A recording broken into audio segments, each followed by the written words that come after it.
So India finally playing a day-night test match after years of saying, you know what, we don't know what the ball does under lights, we don't have enough experience, we don't want to play day-night test cricket. As soon as Sourav Ganguly becomes president of the BCCI, we have our first day-night test match. So let's look at it from 2 points of view. Let's look at it from the cricketing point of view and from the marketing point of view, because both are equally germane to the conversation.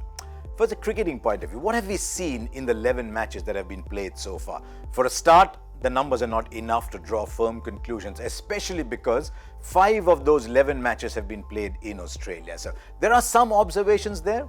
11 times teams have been bowled out under 150. We saw in Australia, for example, that around dusk when the light starts to take effect, the ball swings a lot more. Generally, the ball did a lot more than it did on otherwise excellent batting pitches in Australia. And there's a reason for that. When you play a red ball, for example, in the dark, it goes up in the air against a black background, it's difficult to see. So your pink ball cannot afford to become black. And as a result, they put extra lacquer on the pink ball. They have a slightly more pronounced seam. The seam is now of a slightly different color so that it's more visible. And as a result of all these, the ball started to do a little bit more. It didn't get roughed up too much either, because in order to prevent that blackness from coming through, more grass left on the pitches, more grassy outfields, the ball started to do very well. And everyone said, oops, this is doing too much. But we had a day-night test match in the UAE as well, and the spinners did well there. Yasir Shah's done well. So we don't quite know whether it's Australian conditions or whether it is conditions from everywhere else. Now, what about Kolkata? We're playing it towards the end of November. There will be dew. I've asked a lot of people from Kolkata. They all promise me there will be a lot of dew, and so the timings become important. We're hearing you might have a 1 o'clock start. So if it's 1 o'clock, 1 to 3, 3 to 3:40, then 3:40 to 5:40, which is when the transition from natural light to artificial light will take place. And then the last session, 6 to 8. If you get dew around 7 o'clock, you're talking about an hour's dew. And that means the spinners have gone out of the game completely, as we've seen so often with day-night ODIs in India or with T20s in India. So if the spinners go out of the game and the fast bowlers come in, you might want to start adjusting whether you want to be batting at what stage in a game. And you want to do as much as possible while the ball is dry. So one of the things we will start seeing is a pattern developing, that during the day there are times that are better for batting and are better for bowling, which is completely different from what we see in test match cricket, where there's a progressive deterioration from good for batting, worse, very difficult.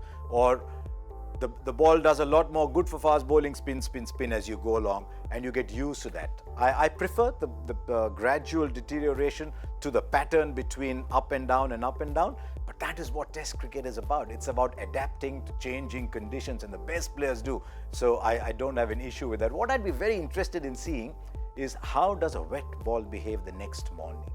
Because if it is soaking wet, soapy, as we've seen happens often in day-night matches, that same ball will now be fairly dry when you start play at 1 o'clock in the afternoon, but you're not changing the ball. So there's so many things you don't know, so many unknowns, and that's what's going to make this test match in Kolkata so interesting to watch.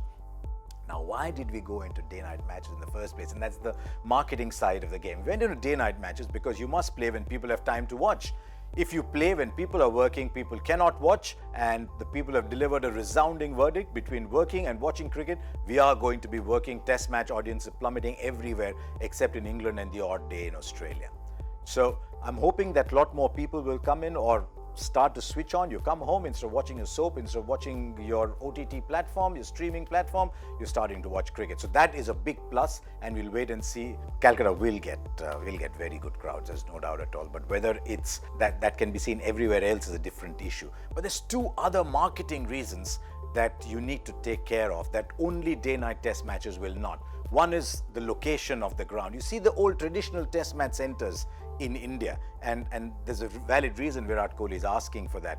You look at the Firozshah Kotla, you look at the Eden Gardens, look at the Wankhede, you look at the Chinnaswamy, you look at the Chidambaram Stadium, the Chepauk in Chennai. They're all in the center of the city. They're all very easily accessible. You want to watch cricket, you can go and watch cricket. Look at the newer centers, Hyderabad, you look at Pune, you look at a little bit at Visakhapatnam, you look at Ranchi, you look at Nagpur. They're all so difficult to get to.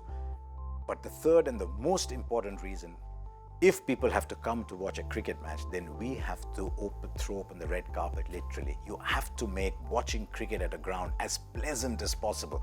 There were so many issues that came up in Pune, slightly fewer in Ranchi, but so many issues. And fans were starting to say, but why should we go? And that's one of the things I want the new administration to look at straight away. If you can make it a pleasant viewing experience, add that to day night, then I think we've got a future. But I'm really looking forward to India's first foray into day-night cricket. It's almost a march into the unknown.